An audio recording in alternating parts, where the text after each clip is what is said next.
I think I always knew I was going to be an architect. Since I was a very young kid, I always pictured myself like that. I had an uncle that used to work together with my father, and my father is an accountant, but my uncle was an architect, and every time that my father took me to work with him, I was much more excited to see my uncle's work than my father's work. So it's one of those things that I believe came into my mind when I was very young.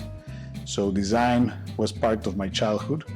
They used to build homes to sell, and I always liked to go with him and to sit on the architect's chair and to start drawing and making sketches and things like that. And I believe that my mother has drawings from school when I was like 3 or 4 years old, in which you can see that I was drawing architects' drawings. So I believe that I never had a different option. I never had an alternative. My first big break came as a surprise. One of my client's attorney, who later became a very close friend of mine, recommended me to one of his yacht clients for a small refit.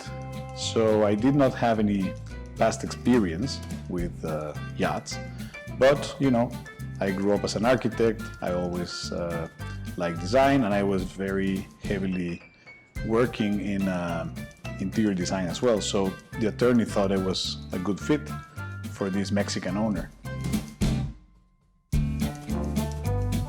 The first project I worked on was the house of an uncle of mine, who later became a repetitive client, and very recently we finished one super yacht for him as well.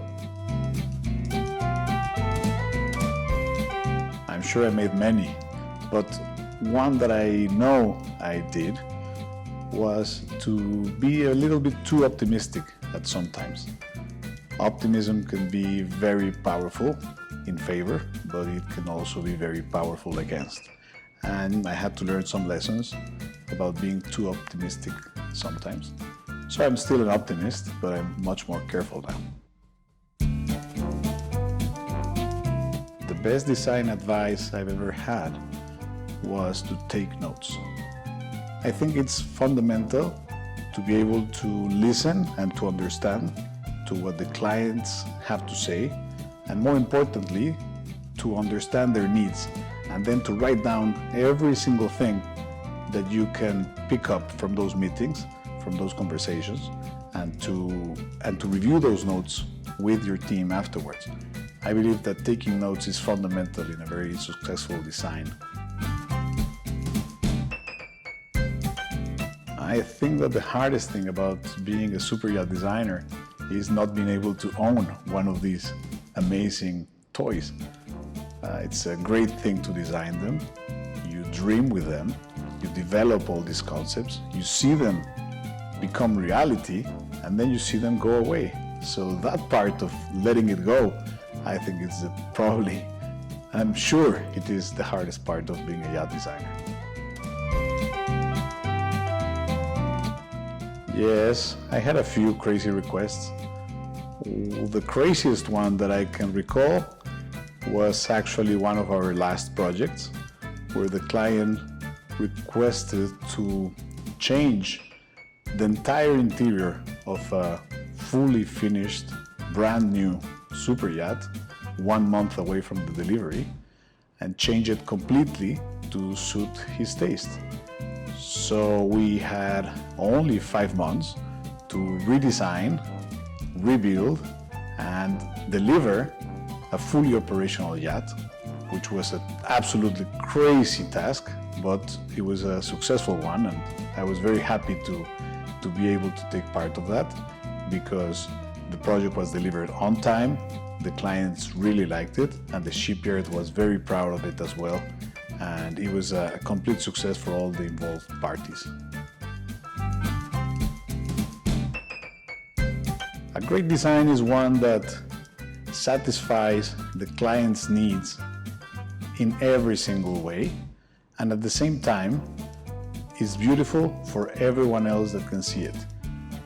So anyone can appreciate its beauty, but without forgetting that the sole purpose of it is to satisfy the owner's needs, the owner and the families and the people that they invite. So successful projects and great projects are the ones that remain like that in time, even passing through different clients.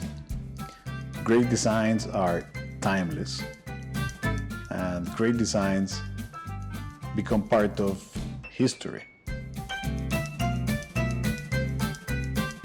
If money was not an object, I would love to own the prototype that we designed in our office.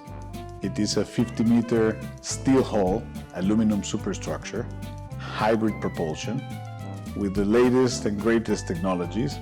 And I really like it because it was a design that I was able to create for myself. I mean, there is no client, so we came up with different ideas that we thought as a team that would be the ideal super yacht. I have the model, the scale model, sitting in my office. I see it every day. And it's a very great source of inspiration for yacht design and for every other aspect of my life. I think it's a great motivation to see that objective floating in space every day.